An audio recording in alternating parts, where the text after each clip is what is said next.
Binabati ko ang lahat ng mga tagapakinig ngayong pagkakataong ito. Nagpapasalamat ako sa ating Panginoong Diyos sa pagbibigay sa atin ng isa muling pagkakataon para magkaroon ng ganitong session. I hope wherever you are safe and sound. Gayon din naman ako dito kung nasaan ako ngayon. Maayos naman ang aking kalagayan.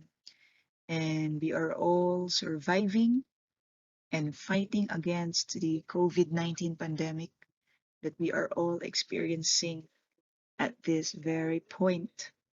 So, napakahirap talaga, no? Pero ginagawa naman natin ang lahat ng ating makakaya upang mag-survive at makagawa ng dapat nating magawa para sa ating mga personal goals at this very point.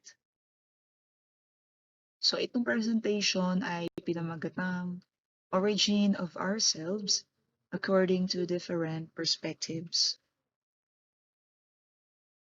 Napaka-importante nitong presentation ito. Unang-una sa kadahilanan na mga kaisipan ay nagbibigay sa atin ng mas maliwanag na paliwanag kung papaano natin tignan ang ating mga sarili. Kung mare-recall ninyo dun sa ating unang presentation, which is yung factors affecting the self and the way we view ourselves. Yun lahat mga opinions yon. Based iyon sa ating personal point of view.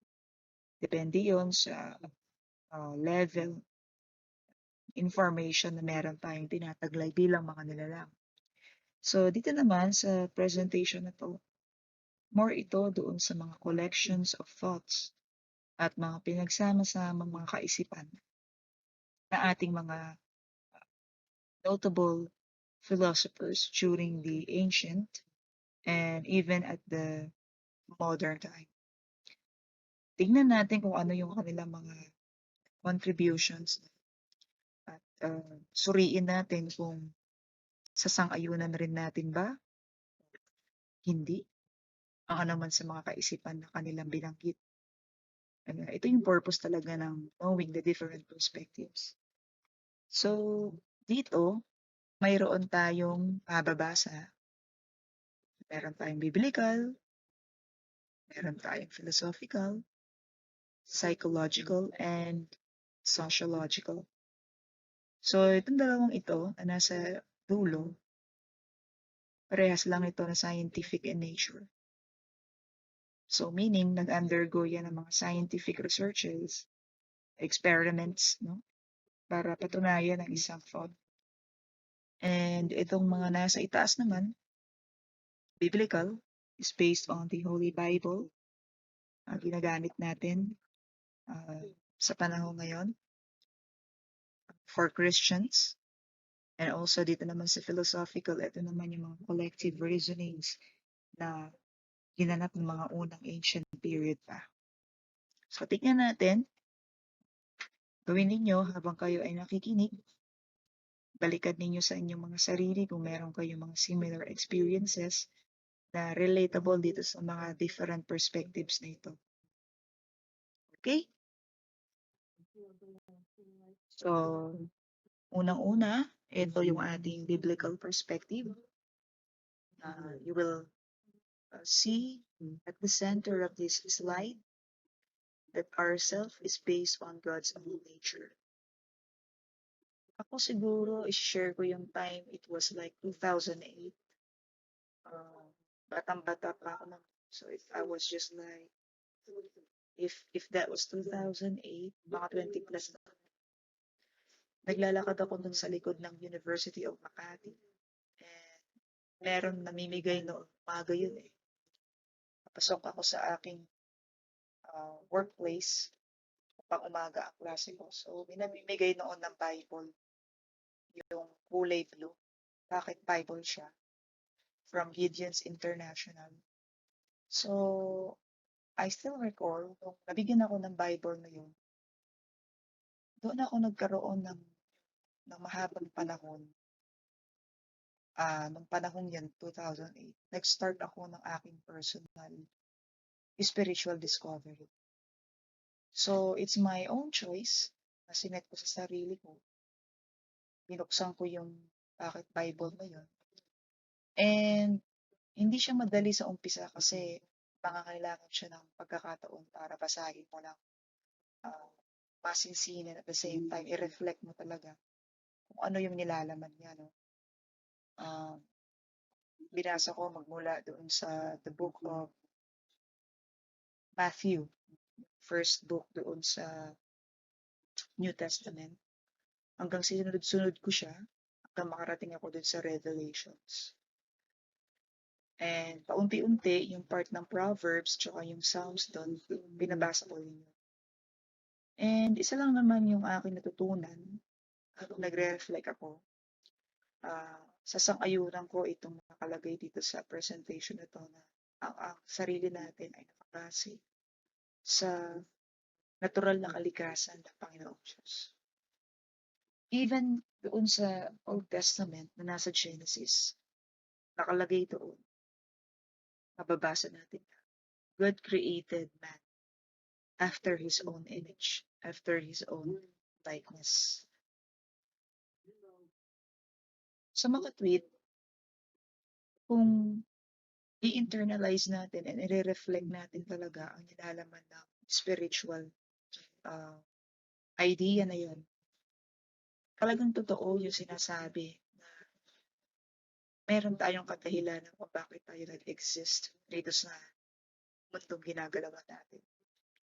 And nandoon sa Holy Bible ang lahat ng kasagutan na meron tayo pagdating sa mga katanungan na inire-relate natin sa ating mga sarili. Lahat ng mga magagandang virtues na maaari nating i-observe sa ating mga buhay ay nakapaloob lahat doon sa Holy Bible na ating binabanggit. Lalong-lalo na kapag nakarating ka na doon sa mga kaisipan ng kawikaan, Proverbs, pati yung mga kaisipan na napaloob doon sa Psalms. Very inspiring. Meaning, mataas na level ng spiritual understanding ang masasabi ko na kailangan natin sa ating buhay. Sapagkat hindi akma kung ano yung physical knowledge na meron ka. Kinakailangan mo na ma-enlighten ka spiritually. At kailangan mo talaga para ma-appreciate mo or nating lahat na nakapaloob din sa Holy Bible is yung maintindihan natin spiritually ang ideas na nakapaloob doon. Mga ideya na equivalent lahat sa salita ng Diyos. So narito yung tinatawag natin God's will and God's plan, na tayong mga nilalang ay subject to that. Mas maiintindihan natin kapag tayo ay naging open spiritually na ang ating buhay ay hindi nilikha na para sa kung ano lang ang gusto natin. Sapat ng pagtanda. Pagkus tayo ay nagtitiwala ng buong puso at ng buong galak. Nasa kalooban ng Diyos kung ano man ang ating patutunguhan. And that is the essence, basically, of this perspective.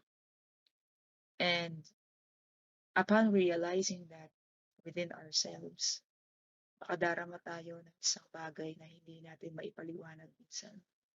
Isang kasiyahan na tayo ay kontento at hindi tayo nadahanap ng kung ano-ano pa sa atin. And that's all. That's all what I can say pagdating sa biblical perspective.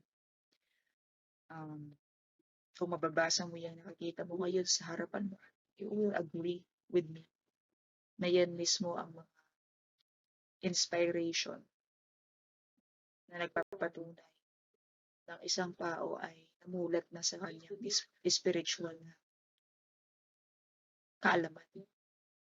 Okay? And that gives him or her the wisdom to go on and continue the life itself. So, nasa sa inyo Ang discovery riyan, if you are having your personal biblical learning, no? Kung ano man ang ginagawa ninyo ngayon, you could relate yourself dyan sa mga nakasulat sa ating screen. Second, ito naman yung ating philosophical perspective. So if you are going to look into it, nariyan yung isa sa mga pinagkasunduan ng mga ancient and contemporary philosophers based doon sa kanilang continuous logical approach of dealing with this particular aspect, no? And that is human has a relationship to himself. Meaning, meron tayong relasyon, no? Sa ating mga sarili na ma-appreciate natin if we are going to look inward. Hindi kasi kailangan yung physical dito masyado, but rather, ano yung nakapaloob mismo doon sa internal mismo natin na kalagayan na hindi nakikita. And in philosophy kasi, ang mga tao noong unang panahon, they pondered much on existence.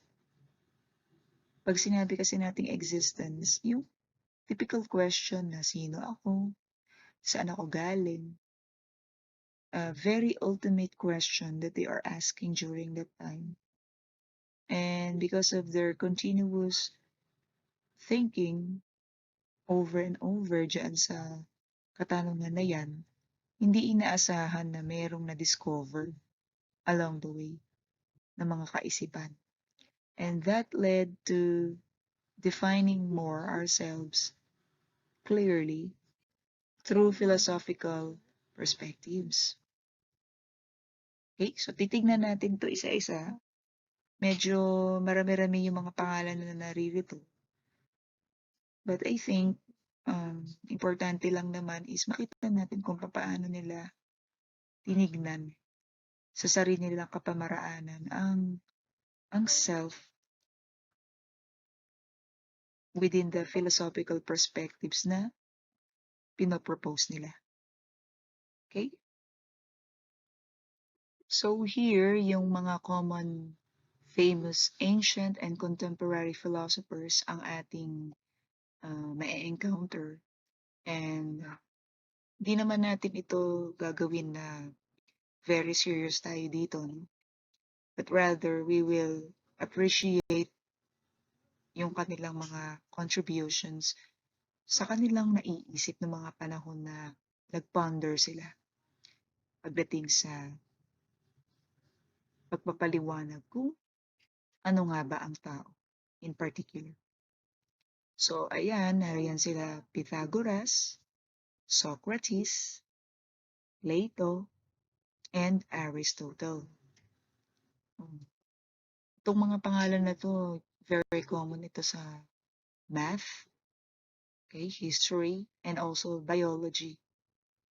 So itong si Pythagoras, more ito sa mathematics. And then yan si Socrates and Plato, historical yan. So meaning, more related sila sa sociological component. And si Aristotle, very famous ito si Aristotle kasi he is known as the father of biology.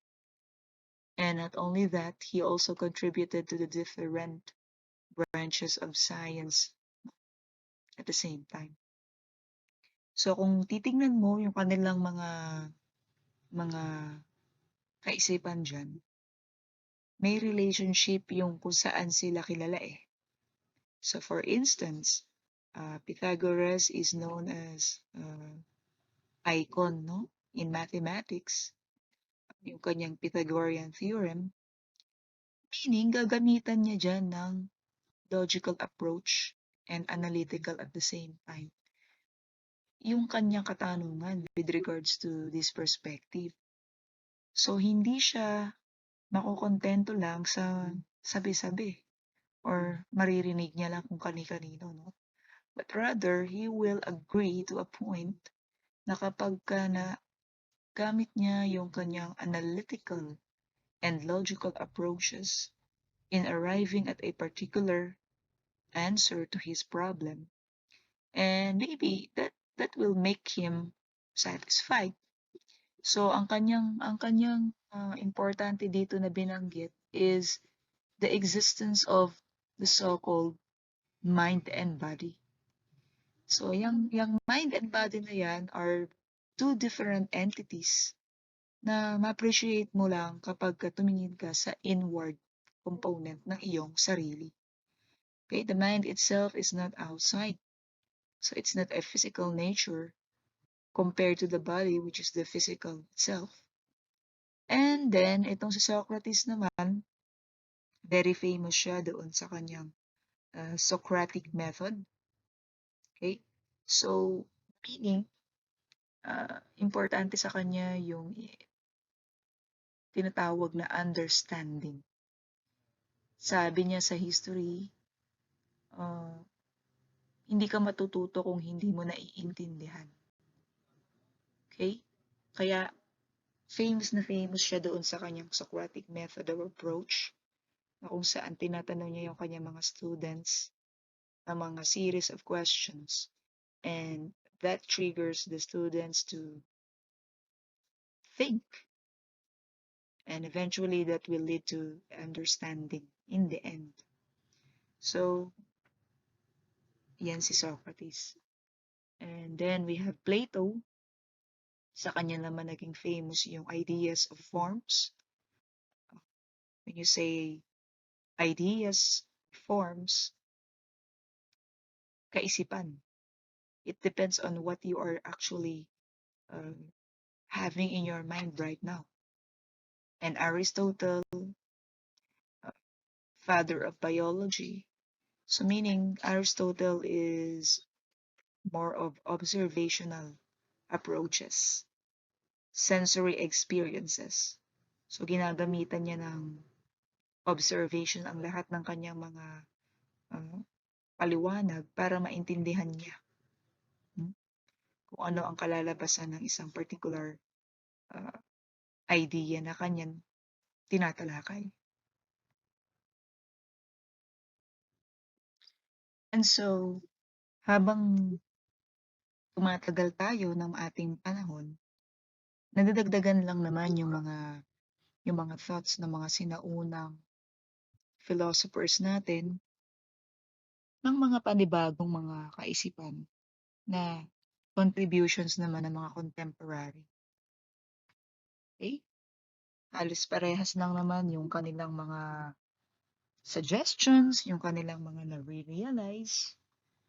It is because some of the philosophers right after the ancient, saan lang din ba sila magbe-base?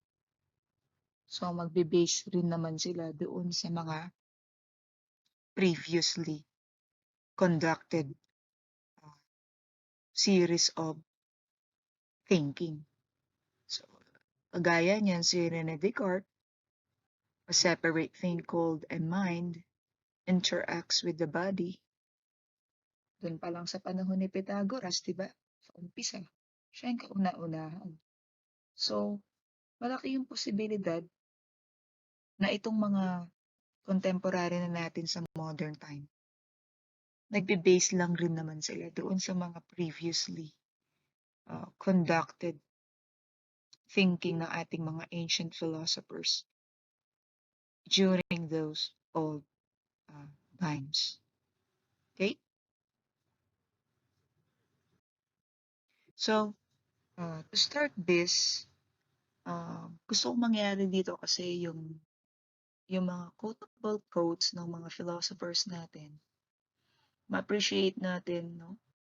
And let us try to relate yung mga philosophical thinking nila sa kung ano yung kanilang sinasabi sa kanilang mga quotable quotes. So we have here first itong si Socrates, and he said that to find yourself, think for yourself. So, maaring everybody could relate dito sa sinasabi niyang ito. Pero maraming malalim na pinaguhugutan dito si Socrates. So, paano ninyo ma-discern ito? And so, ma-appreciate natin dito yung mindset na meron si Socrates, which is etong nakikita ninyo sa left side.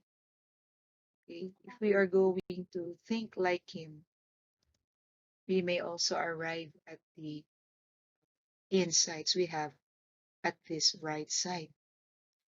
That according to him, the soul is immaterial, virtues will lead to happiness, and self-knowledge reveals true nature of the self. So, kung babalikan natin yung binabanggit ni Socrates na to find yourself, think for yourself, is actually pertaining to attainment of self-knowledge. The more that we know ourselves, the more that we become closer to the true nature of ourselves. Nare-reveal, mas lalo nating nakikita sa ating mga sarili yung mga kasagutan sa mga former questions natin sa nakaraan pertaining to sino tayo bilang mga individual. Ito yung basis na sinabi ni Socrates kanina. No? Ito yung pinaguhugutan niya ng kanyang kaisipan that the state of human being is both visible and invisible. Ibig sabihin, ang kalagayan nating mga tao ay merong parte na nagbabago at may parte na hindi nagbabago. Yan ang kanyang importante na pinaniniwalaan. So, yung mga bagay na meron sa ating katawan na nararanasan natin at nararamdaman nating nagbabago, yun mismo ang visible component.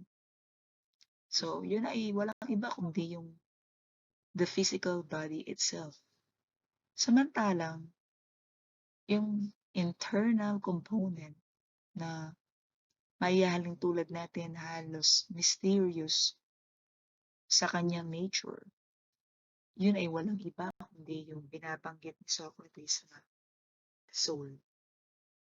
Okay? So, hindi mo siya madaling maiintindihan agad kung hindi open yung mind pagdating dun sa kaisipan ni Socrates na meron tayong invisible soul. Okay? And this invisible soul can be actually sensed and understood by the mind itself. Yan. So, yan ang mga importante na kailangan ninyong i-take note kapag gusto ninyong mag-ponder doon sa kung paano kino-concentrate ni Socrates yung philosophical perspective niya. Okay? So, dito meron siyang mga dagdag na binabanggit that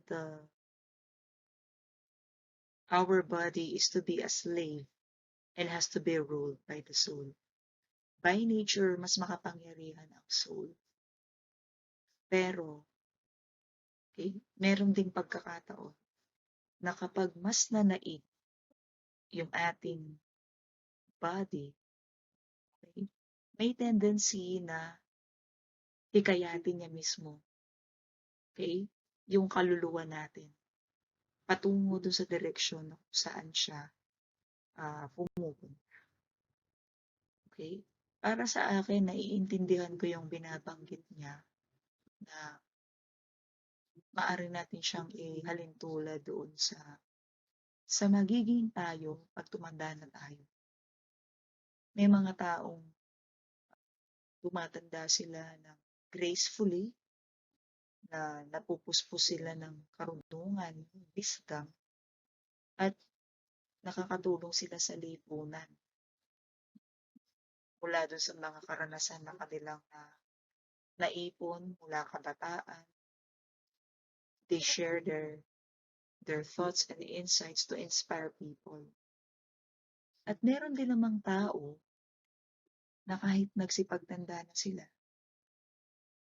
walang nangyayaring motivation para sa younger generations nila na kung saan hindi natin masabi kung ano man ang kalagayan ng taong yun. No? Ang isa lang na maaari kong maihalin tulad dyan, yung mga taong naging masama, nakain ng sistema ng kanilang prinsipyo na hindi mabuti.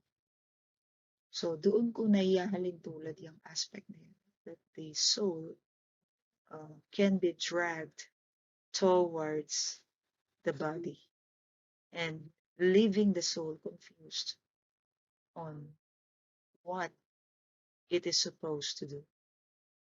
Kasi siya dapat ang ruler and master ng ating existence. So that's the concept that I could closely relate to this, what Socrates is saying here. And then, after ni Socrates, okay, papasok na tayo dun sa concept naman ni Plato, which is the theory of forms. Ito, simple lang naman dito yung kaisipan na gustong i-share ni Plato.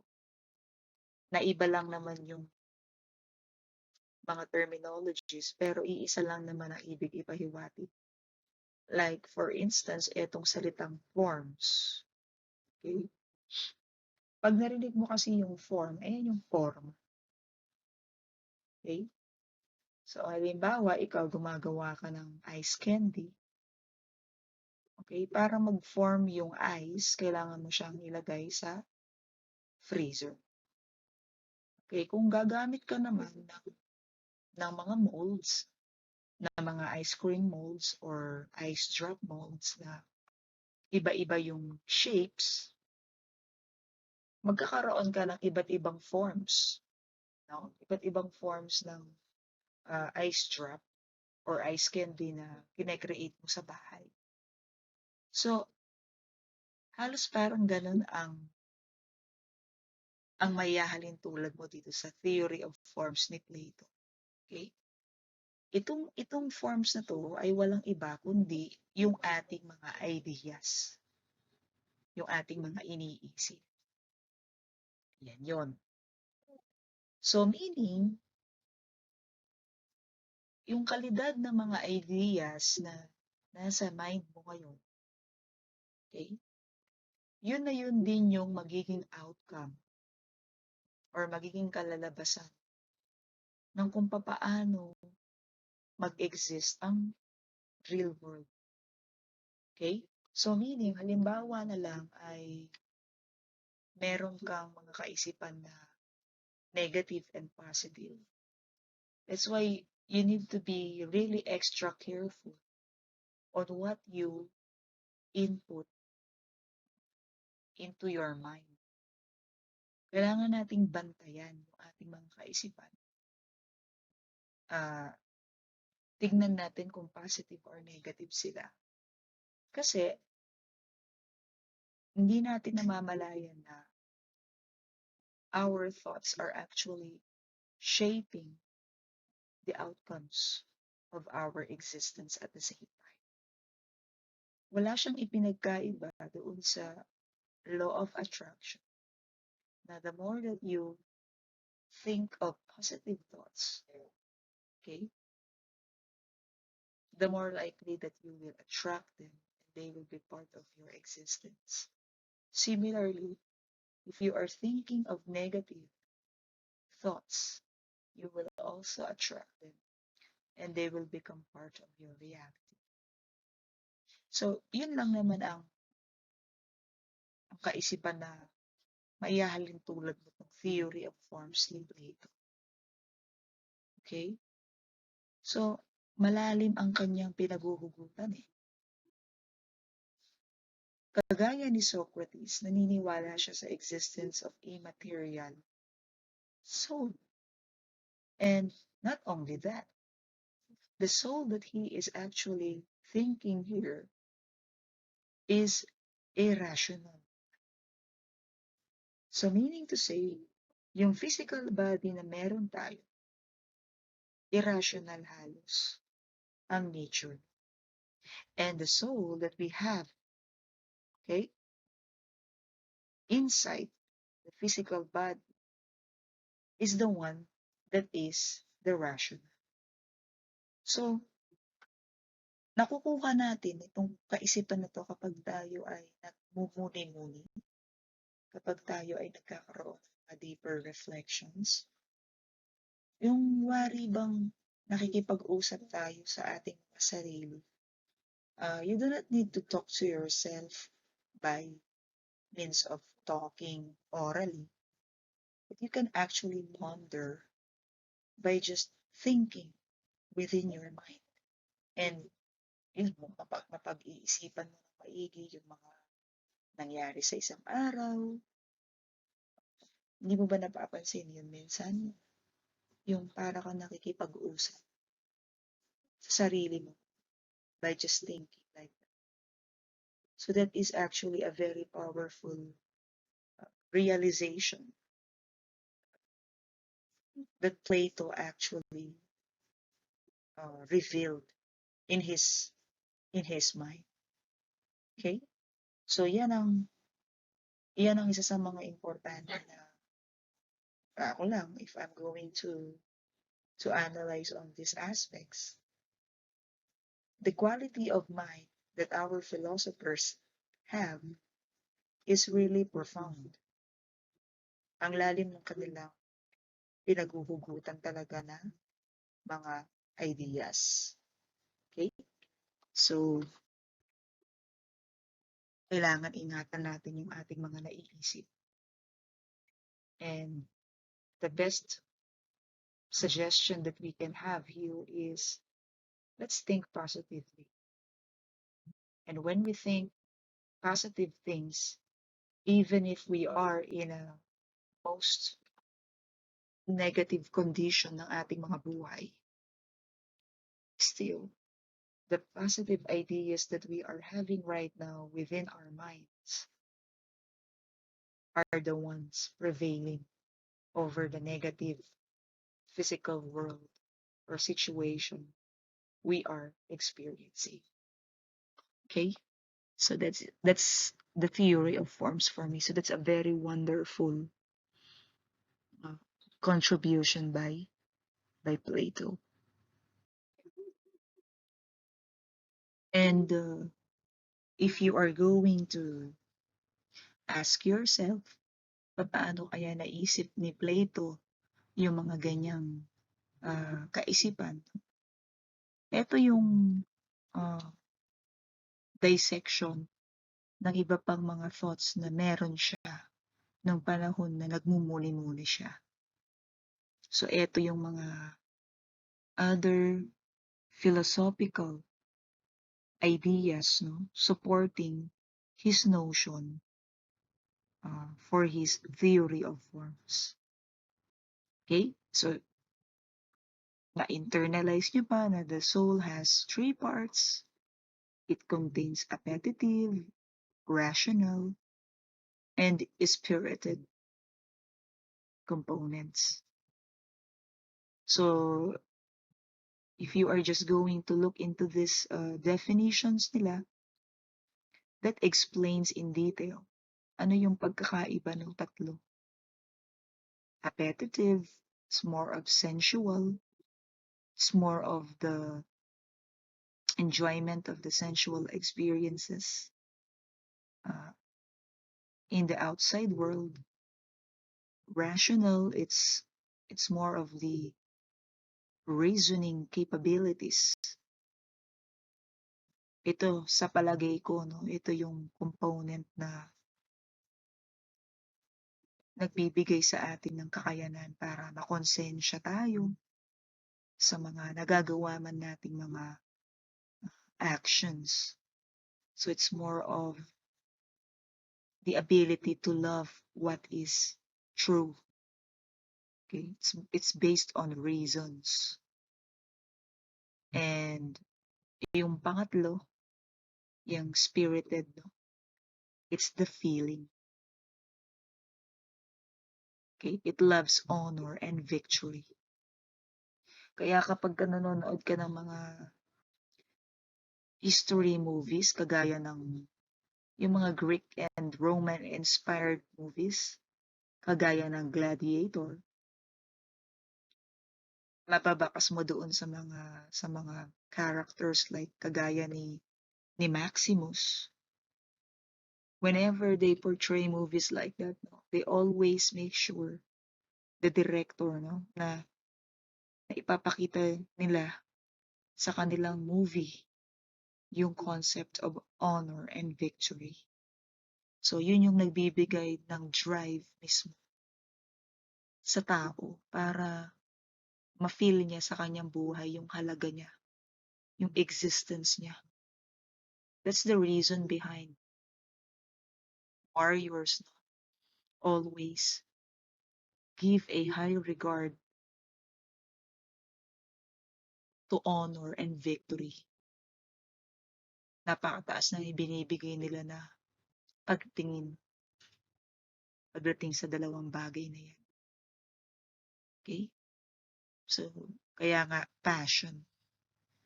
Ito yung nagbibigay sa iyo ng motivation, ng drive mo, kung bakit gusto mong magsimulang gumawa ng mga bagay na kapaki-pakinabang until sa pagtanda mo, uh, it will help you develop along the way.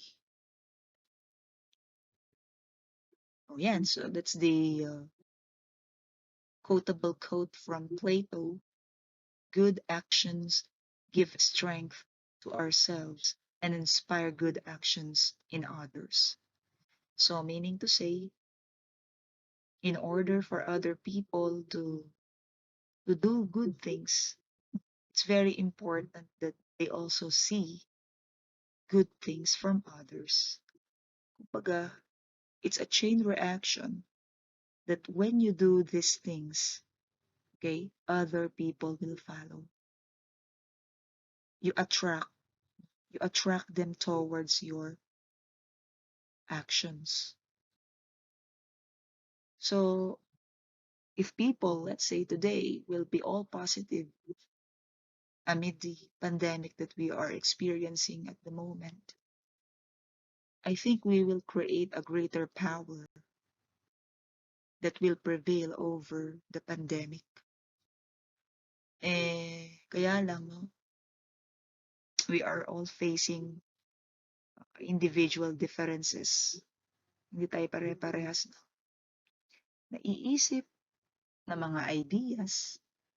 So that is why, in a way, it creates division because you are not conforming to a one particular idea that is being proposed by a particular person, and that person at the same time vice versa, hindi rin siya nagko-conform doon sa iyong idea. So it depends on people, definitely.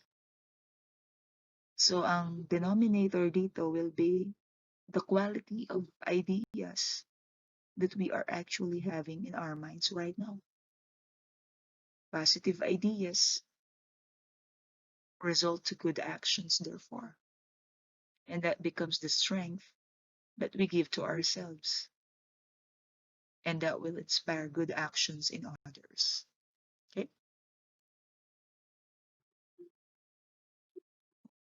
And wise men speak because they have something to say, fools because they have to say something. A wise person will always have to use the break. Ito yung hindi padalos-dalos sa mga decisions, sa mga pagbibigay ng mga suggestions sa isang situation. For example, member ka ng isang organisasyon and you have your members with you. Hindi maiwasan, 'di ba, nagbibigay tayo ng mga suggestions natin. Pero ito, ang maganda rito sa sinasabi ni Plato, he is teaching us to reconsider always whatever we have in our minds. So meaning, he is teaching us to think clearly before speaking. Hindi yung padalos-dalos na lang tayo sa mga gusto nating sabihin, eh hindi muna natin isinasaalang-alang yung magiging consequences. So he is actually teaching us to use our natural brakes. Kumbaga sa sasakyan, pepreno ka, no? Kung kinakailangan. Kung hindi, makakasagasa ka ng hindi mo alam. And kapag nakasagasa ka, okay, malaki ang pwedeng maging impact. So, maaaring makasira ng buhay, makaapekto ng buhay. Walang pinagkaiba sa mga naro-roadkill, sa mga nasasagasaan sa kalsada. Because people who drive recklessly, they don't mind who is on the road or what is off the road. Wala silang pakialam. So, pwedeng makasagasa at pwedeng makaapekto ng buhay ng iba. And that's it. It will waste a lot, especially innocent beings. Okay. And here we have Saint Augustine. He's a very famous icon pagdating sa philosophy rin. And most especially sa mga theological philosophy. And Saint Augustine is a lover of truth. So kumbaga, he gives high regards to truth itself. And for him, the soul is capable of scientific thinking. So meaning, St. Augustine is also entertaining here mga scientific principles because he is saying that the soul is capable of scientific thinking. And ano ba ang scientific thinking? When you are capable of utilizing the skills, that is being creative, being logical, being analytical, and being reflective. Okay? Wala siyang ipinagkaiba doon sa critical thinking skills na meron yung left and right side of the brain. Okay. And for St. Augustine, he is using the word I or the pronoun I pertaining to yourself, to ourself. Di ba pag sinasabi natin, I am Maria Carmela. So yung pronoun na I doon ay nagsisignify ng ating pagkatao. Tayo mismo ang tinutukoy natin dun sa statement na yon, yung tayo mismo in general, in particular. For St. Augustine, that I is actually the inner and immaterial component of the self. Okay, that is capable of self-knowledge and self-awareness. And similarly, just like the Greek philosophers, he also believed in the existence of body and soul. The additional that he is adding here is the body has senses, okay? And these senses includes your ability to imagine, your ability to collect memories, your ability to reason, and the mind itself that you're having, no? So that is actually the senses that he is pertaining to. And not only that, the soul, which is the immaterial in nature, is capable of experiencing the world because of the senses that the body has. So, etong kay Saint Augustine, medyo malapit-lapit na siya doon sa idea ni Aristotle, yung sensory experiences.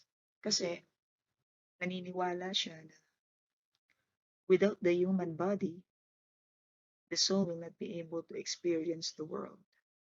And that is the only way to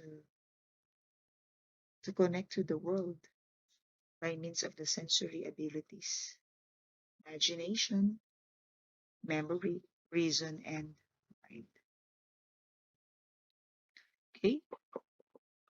So, yan ang laman ng mga importante na kailangan mong mapagtanto-tanto with regards to Saint Augustine.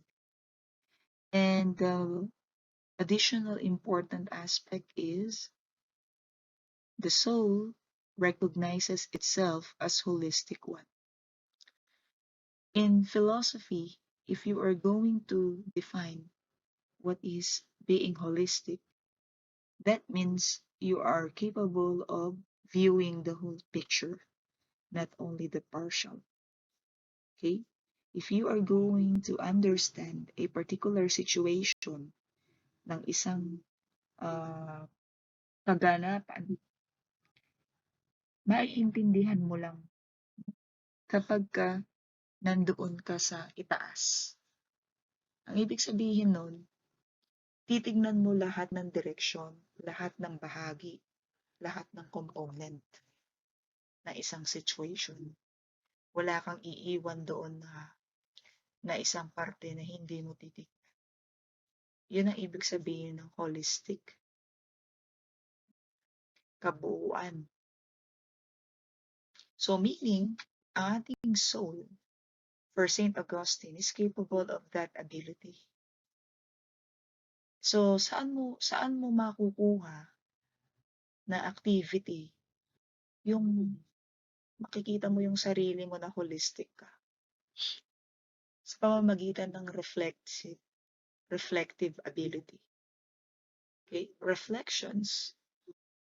So yun yung pagmumuni-muni natin paminsan-minsan sa mga bagay-bagay. And through that, we arrive at a particular idea. Kapag meron tayong situation na nararanasan and we did that, mas ma-encounter natin yung enlightenment because we reflect deeply. We ponder seriously on certain things. So that is the aspect of the soul for Saint Augustine. Okay? So yun lang naman. Mahalaga ang reflection. Mahalaga ang nagmumuni-muni tayo. Okay? Mahalaga yung nagbibigay tayo ng panahon na manahimik tayo, mag-isip tayo, i-evaluate natin yung mga ginawa natin sa araw-araw nating pamumuhay. And through that, we become more aware. We become more aware of what we are doing in a day. And for Saint Augustine, that is the right way to use our mind correctly. So it's a good exercise. Pondering sometimes. We give ourselves the ability to think of it in any way. As you may notice here from St. Augustine's quote, he says, "A man cannot hope to find God unless he first finds himself." So I consider this as man's awareness. Yung aware tayo na may mga certain aspects sa life natin na mahalaga. And through that, we will be able to become closer to what really the intention of God for us as humans. yung purpose natin at the same time. And tingnan na lang ninyo, no, yung mga quotes dito. We will not go deeper further dito sa mga quotes, pero it's more of seeing how Saint Augustine is applying yung kanyang mga philosophical perspectives pagdating dyan mismo sa mga quote na yun. Napapansin ninyo kung ano yung kanyang kaisipan. Okay? Yan. So, just look into it. Then here we have René Descartes. He's famous for this Latin cogito ergo sum. I think, therefore I am. So, itong kaisipan na to ni René, may resemblance siya doon sa idea ni Plato na theory of forms. For René Descartes kasi, sinasabi niya dito, the body can be doubted. Meaning to say, hindi natin dapat iniaasa sa kung ano yung nasa sense natin, sa surroundings natin, ang katotohanan. Very important para kay René Descartes na the act of doubting. Okay? So, huwag maniniwala basta-basta sa kung ano-ano man ang makita, ano man ang maramdaman, ano man yung marinig. Because the human senses could be fooled.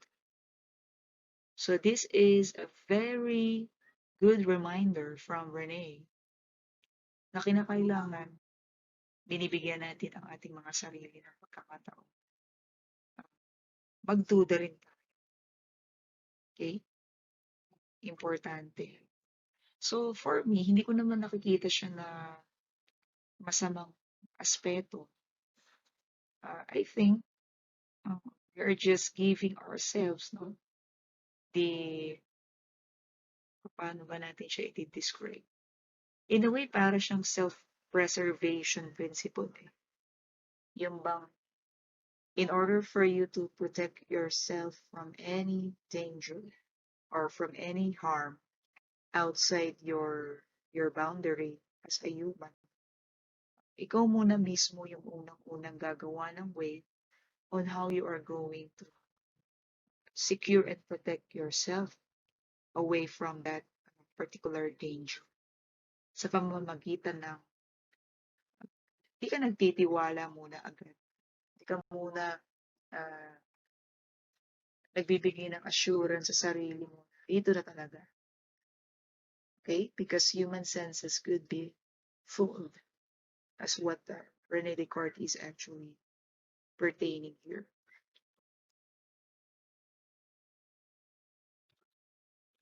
Yeah. So, tignan na lang ninyo yung additional quotes na inad ko dito sa presentation na to.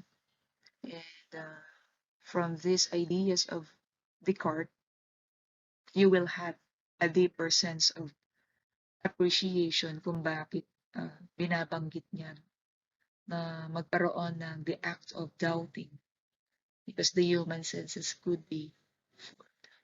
Okay? So that's René Descartes. And here, the next one is the pedagogical theory by John Locke. Si John Locke kasi, sa kanya mo ma-appreciate yung importance of education. So if you're going to apply this at your present practical life, ito yung magbibigay sa inyo ng katwir kung bakit importante ang mag-aral. Importante ang ma-educate tayo from the moment na pwede na tayong mag-aral, no? As preschoolers, and then umakyat tayo ng elementary, and then we went up to junior, and then senior high school, and then college. So it's very important because for John Locke, He believes that the human has an empty mind, okay, upon birth, tabula rasa, na habang tumatanda siya, itong tabula rasa na ito, or the empty slate, unti-unting nadadagdagan yan, unti-unting nalalagyan ng laman, base doon sa mga experiences na pinagdaanan rin mismo ng tao. So if the experiences are well and good, no?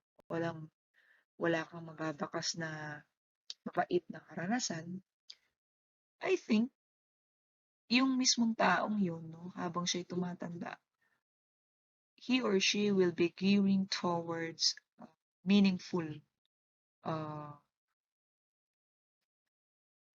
perception, no, pagdating sa kanyang sarili. Kasi healthy eh. Healthy yung the way kung paano siya nag-develop. Or sabihin na natin, maaaring may mga challenges, hindi naman maiaalis yung mga pagsubok. But more or less, the person will be stronger. No?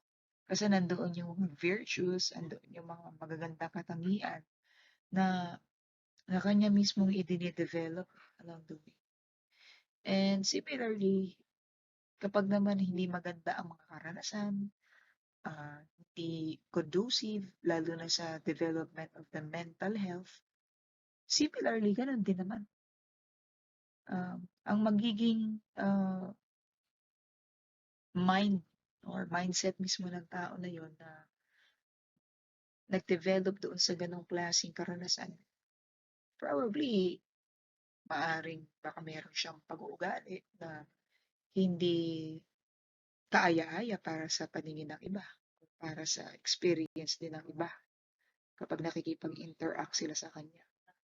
So, eto lang naman ang importante dito is nakikita ninyo kung bakit mahalaga yung bata pa lang tayo, na-establish na sa atin yung magandang ah, karanasan. Lalong-lalo na habang tumatanda tayo, hindi lang naman karanasan, pati yung mga napag-aaralan. It enhances the entire personality of a person. Okay? So it's John Locke. So just observe, ito na lang quote din ni John Locke, and then try to create possibilities sa binanggit niya mismo na education is very essential. And bakit ito naman ang binabanggit niya dun sa kanyang statement. Okay. And here naman, we have David Hume. For David Hume, he is mentioning here that there is a so-called bundle consisting of collection of bits and pieces of experiences. So ito, wala siyang ipinagkaiba doon sa kaisipan ni John Locke. John Locke and David Hume are both believers of experiences. Mahalaga yung nararanasan natin, yung ating mga karanasan, unang panahon, present, and definitely whatever experiences these are, they have a significant role in shaping, at the same time molding our very personality up to our future self. Okay, so this is the essence of the bundle theory of self. And then we have finally reached Immanuel Kant's transcendental ego. What you can do here is the word transcendent. You need to look it up sa dictionary. This is a very important word, lalo na sa philosophy. Transcendental. If I recall it, naalala ko dito is we go beyond our limitations. So meaning, hindi lang sapat yung maging aware ka sa sarili. but rather the most important component in this transcendental ego is lagpasan mo yung self-awareness and self-consciousness mo mismo. So definitely, yeah, it will also be related to David Hume's bundle of experiences. But we are not just only up to the experiences, but the quality of experiences that we have in our lives. So the more uh, good quality these experiences are, certain 100% tayo dito. Maaari na nating maabot itong binabanggit ni Immanuel Kant, which is the transcendental ego. It's a form of self-actualization. We realize at the end that we are so satisfied uh, sa buhay natin. We are actually liberated from all of our self-caused state of minority, is what Emmanuel is stating in this quote. Meaning, we have finally found our purpose. So, hindi siya ganun kadali for me. Pag sinabing purpose, lahat ng tao, tayong lahat, we struggle. We struggle in realizing ano ba ang purpose mo sa mundong ibabaw. And that is a very good uh, realization that Immanuel Kant is sharing at this moment. He is talking of the enlightenment of every human being, no? From the self-caused state of minority. So, pwedeng mga maliliit na bagay yan na nagkukos sa atin ng mga issues, nagkukos sa atin ng mga problema natin. Pag dumating na tayo doon sa point na hindi na tayo affected ng maliit or malaking bagay na pwedeng mag-cause sa atin ng anxiety, sabihin mo na kahit na mahirap ka, kahit na pinagdadaanan mo ay talagang very challenging, you still find joy despite the difficult circumstances in life. Nag-transcend na, ibig sabihin. Na-enlightened ka na. You are now liberated from that negative circumstance. Okay. Finally, nandito na tayo sa last perspective natin, which is the scientific. So the self is based on either psychological and sociological scientific explanations. So ang mga persons na manonote nyo rito sa part na ito sila William James and Charles Cooley. Sila yung mga early theorists of the self, the idea of the self-concept and self-esteem by Pelham and Swan. So, nandito, no, nakapaloob yung gender differences and the so-called self-objectification theory. And lastly, yung pinaka-mas common dito, and I consider this as very one of the foundational tenets in psychology, yung psychoanalytic theory ni Sigmund Freud. Okay, so let's look one by one, ano-ano ba itong mga binabanggit ng ating mga early theorists of the self. Okay, first is William James. Sa kanya yung Principles of Psychology and the duality of self. So meaning, may dalawang component ang self. Self as object and self as agent. So para mas maintindihan niyo to, no?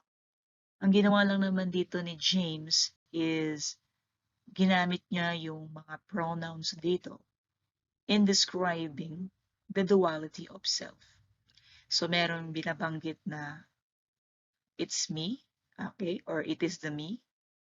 So if you are referring to the self as object that can be observed, that is the me, self. Now, if you are referring to the self as agent doing the observation, okay, the self as the perceiver. So it is the I. So for William James, it is related to consciousness. Yung mismong the self as agent doing the observation is the one that is capable of consciousness. It is why? Because by science, no, sensory observation allows you to become conscious. Pag nakakaramdam ka at nakikita mo, naririnig mo, no, nararamdaman mo yung mga bagay na nagaganap sa kapaligiran, that means you're capable of becoming conscious, no, to your surroundings. So that is, he's referring to the self as agent doing the observing. Okay, that's William James. For Charles Cooley, okay, sa kanya naman yung idea of the social self. If you want to understand yourself, you do not need to isolate yourself. If you want to see kung ano ang capabilities mo bilang isang nilalang, kailangan mong makita ang sarili mo kapag ikaw ay nasa social environment.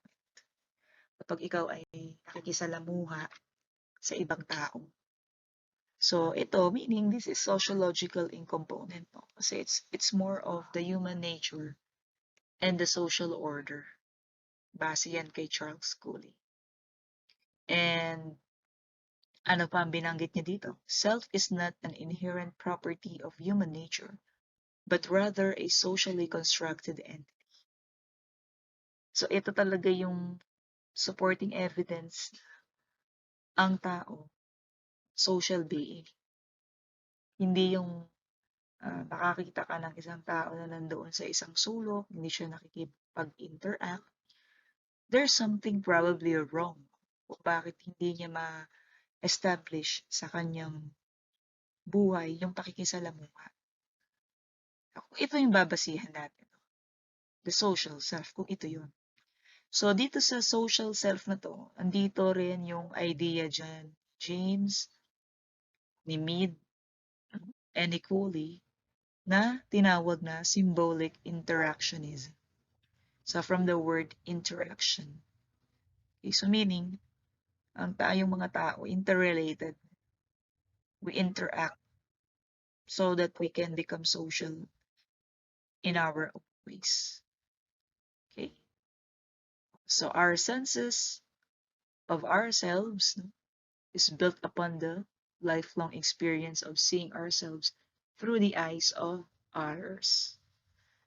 So, ito marahil yung mga certain factors na nag-e-explain kung bakit naapektuhan tayo ng sinasabi ng iba or naapektuhan tayo kung paano tayo tignan ng iba. So, merong explanation behind, no, na-discover sa pamamagitan ng pag-aaral at pagsusuri ni Charles Cooley. And then the self-concept and self-esteem by Pelham and Swan in 1989. Ito mismo yung basis kung bakit meron tayong dinidiscuss nung una, no, sa GEUS natin about the self-esteem and about the self-concept. So, for Pelham and Swan, okay, the general effective evaluation of one's worth or importance has two components. So, una, yung affective component. Second is the cognitive component. Pag sinabi nating affective, this is related to one's feeling. Kung ano yung na-feel mo. Okay? So, you will notice here, feeling is believing. Pag sinabi naman natin cognitive, we are referring to the mental component ng ating utak. Meaning, ito yung nag-iisip. Ito yung nakabase doon din sa mga factual. Okay? Hindi dun sa mga sabi-sabi. So, meaning, uh, ang cognitive component, yung talagang nakaangkla doon sa analytical and logical na pamamaraan. Okay? So, halimbawa, nakakita ka ng apple, alam naman natin na commonly ang apple ay pwedeng color red or color green. At alam mo na pag nakita mo yung ganong prutas, you can determine, that's apple. Okay? So that's a fact. So meaning, seeing is believing. Okay? Nakabase siya dun sa na-observe. Hindi ka maniniwala na meron kang isang friend na, let's say, may hawak siyang fruit, mangga, tapos sabihan ka niya na, oh, ito, apple ito. Alam mo na kasi ever since na yung apple ay either color red yan or green. At medyo bilugan yung kanyang shape. Hindi kagaya ng mangga na it's a kind of oblong yung kanyang shape. Okay? So yan lang naman ang makikita nyo rito. So lagi ninyong i-relate yan. Affective has something to do with feeling is believing. Cognitive has something to do with seeing is believing. Okay, so yan ang basis, no? Why we were able to have ideas on self-esteem and self-concept. And then we have gender differences. Ito, according to researches by McCoby and Jacqueline in 1974, actually, hindi siya reliable. Ang ibig sabihin, kahit sabihin mo na male or female,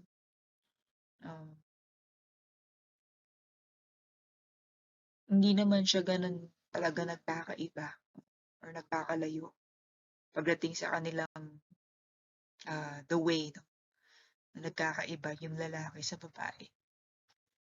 But certain studies conducted in 1992 by Josephs, Marcus, and Tafarodi, na-notice nila na merong malaking difference naman pagdating doon sa lalaki at babae with regards to the global self-esteem. May nakita silang differences na sinang-ayunan ito ni Bladorn in 2015. According to their studies, men have higher levels than women in Western industrialized countries. So it's directly proportional with age. Habang nagkakaedad, mas tumataas yung self-esteem. So probably that is attributed to hormonal influences. Kaiba kasi yung hormonal distribution sa katawan kapag nagkakaedad na eh. Ang disadvantage sa women, by the time that they reach 40s, nagde-decline na yung kanilang fertility hormones and they experience yung tinatawag na menopausal stage. And that will explain na kung bakit magkaiba na yung self-esteem pagdating sa men and women. So, maaring mababa yung self-esteem pagdating sa women just because of the experiencing nila na kanilang menopausal condition.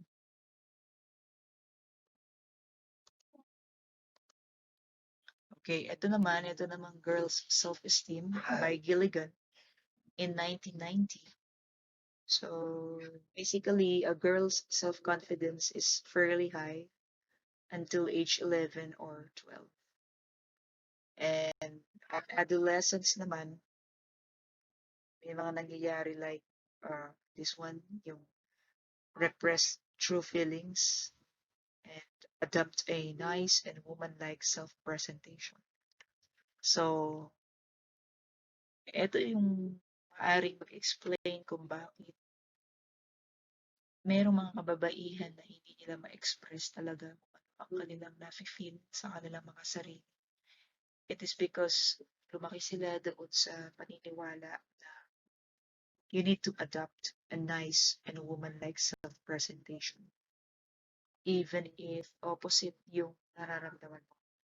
So, ang nangyayari dito, nagkakaroon ng repression ng totoong feelings. So, halimbawa, mayroong isang babae na masculine yung pakiramdam niya sa kanyang sarili. Hindi niya magawa. Hindi niya yun maipakita. It is because of the accepted stereotype na kung paano dapat mag-behave. Okay? Or magpakita ng physical look ng pagiging isang babae. That's the girl's self-esteem. And here, this is self-objectification by Fredrickson and Roberts in 1997. When you say self-objectification is viewing the self as object for use. Meaning to say, okay, pag tinignan ka, kinukumpara ka sa isang bagay. Ito ang common dito na affected pagdating sa self-objectification, ang mga kababaihan. Okay? Kasi here, na-notice in America, no? Kasi yung culture sa America, they socializes women to adopt observers' perspectives on their physical selves. Meaning, halimbawa, meron na sila agad specified na object na kung saan view nila yung isang babae. So, halimbawa, typical woman, in-objectify natin into, sabihin na natin yung bottle ng soft drinks, no? Yung bottle ng Coke. So, if you are going to look into the bottle, medyo slim siya. Meron siyang ipinapakita ng curvature doon sa kanyang center. So, meaning, technically, parang sexy, diba? So, ni-relate agad. Okay? So, kumbaga, yung typical woman, doon siya na-objectify, doon mismo sa bote ng soft drinks. Okay? So, ang nangyayari, ano ang nagiging epekto nito sa mga kababaihan, no? It produces body shame. Kasi, if let's say merong isang babae na hindi ganun yung kanyang physical body, okay, let's say chubby-chubby siya. Kapag na self-objectify siya, okay, maaaring isipin niya na ito ang tanggap ng lipunan. Dapat ang body size ng mga babae ay kagaya ng soft drinks. Diba? Kagaya ng bote ng soft drinks na may mga curvatures na nagpapahiwatig na siya ay sexy. So, pwede siyang mag-produce ng body shame doon mismo sa tao. Up to the point na maapektuhan yung kanyang psychological component and she will restrain herself from eating. And what will happen is that pwede siyang mag-suffer ng anorexia o kaya tinatawag nating bulimia. So these are both eating disorders, no? Mga psychological eating disorders. So yun ang epekto pagkakaroon ng self-objectification. Okay, so you will notice here. So in America alone, 5 million suffer from eating disorders. So 90% yan, mga female. Okay, and then less than 50% of females are adolescents, aged 10 years to 22 years old. Meron na silang anorexia nervosa. eating disorder. Finally, sa wakas, we have reached Sigmund Freud, the role of a person's unconscious. So, ito na yung tatlong component, no, na meron sa atin according to Sigmund, yung id, ego, and superego. So, dito natin ma-appreciate yung pagkakaroon natin ng unconscious. Ito yung mga bahagi ng ating sarili na hindi tayo aware sa kanya masyado, no? Yung bahaging yun. And ang ginawa dito ni Sigmund Freud is dinescribe niya kung papaano umiiral itong mga bahaging ito. So, mauna dito yung id. Okay? So, this is the instinctual part of the mind responding immediately to the wants and desires. So, instinctual, by instinct. So, kapag naramdaman mo, let's say, ngayon, nagugutom ka na, and you wanted to visit the kitchen and open the fridge, no, to grab some light snack, uh, that's actually your id in your mind that is responding right now. Yun yung bahagi ng iyong pagkatao in your mind that is dictating you somehow that you need to go to the kitchen, open the fridge, and grab a snack. So it's more of the animal-like seeking pleasure and avoiding the pain. Siyempre, ayaw mong magutom sa oras na yan.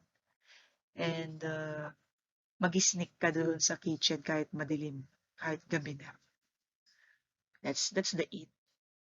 And then, kapag umakyat kayo dito sa pangalawang level na to, you reach the ego. So that is the decision-making part of the mind. It uses reason and logic and will try to get the unrealistic id to cooperate in real life. So, meaning to say, ito pa rin yung bahagi na nakakapag-desisyon kahit pa paano. Halimbawa, you wanted to go to the kitchen, sasaalang-alang mo pa rin yung decision-making process ng isipan. Halimbawa, nakakain na ako ngayon, araw na ito or ngayong gabing ito. Kung hindi ako kukuha ng extra snack doon sa fridge, maaaring masave ko pa yung snack for tomorrow. Okay? So, you are using your reason and logic in a particular way. O kaya, hindi naman na ako healthy pa. Nakakain pa ako ng extra calories. Matutulog na ako and I will just pahirapan ko lang yung aking digestive system sa pagda-digest ng extra snack. So, that's the ego. That's the decision-making part of the mind. So, nakabase siya sa reason and logic. Okay? So, i-attempt niya kahit papaano na yung id mo makipag-cooperate naman sa'yo. Hindi yung sige-sige ka na lang gusto mo. Okay? Yun. And then, when you go further, you reach the superego. So this now is the voice incorporating your values and morals. Okay? As a person. Ito yung mga natutunan natin from our parents, from our society, since we were young. Okay? So, eto, kapag yung ego mo, nag-fail yan, okay, nag-fail siya na i-persuade niya yung id mo na makipag-cooperate. Okay? Meron tayong next level, the superego.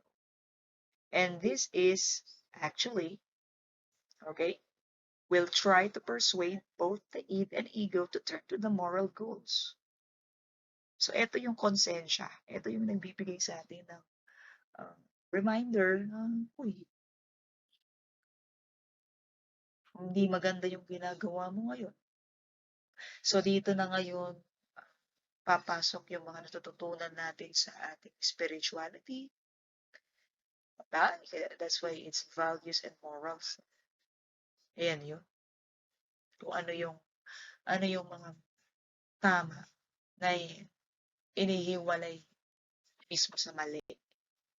So that is the super ego. Okay. So ang ego and super ego para lang siyang the so-called iceberg. Okay?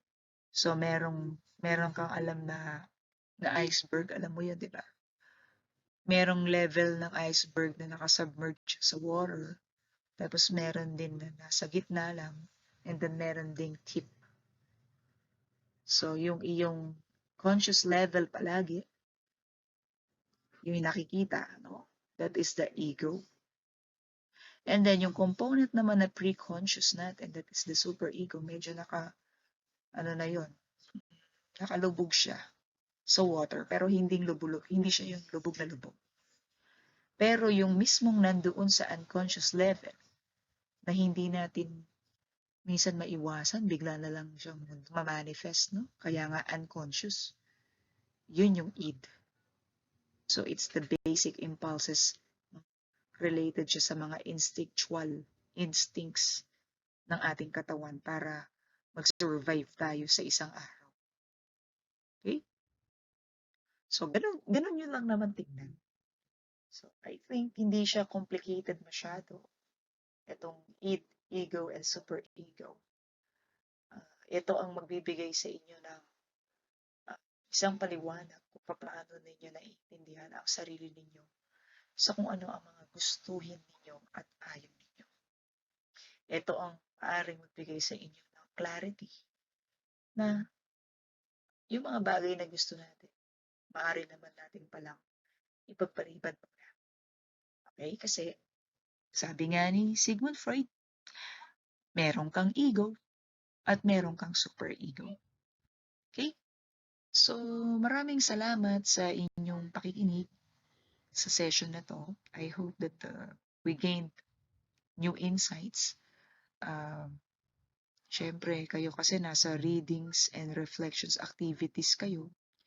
Pinapatake note ko sa inyo yung mga learnings ninyo. I hope itong video presentation naman na aking ginawa, I hope nakatulong siya to facilitate you at the same time sa inyong ginagawang online classes at sa inyong study habits sa bahay. So, God bless sa inyong lahat. I hope na makita tayo one day sa University of Makati ng face-to-face.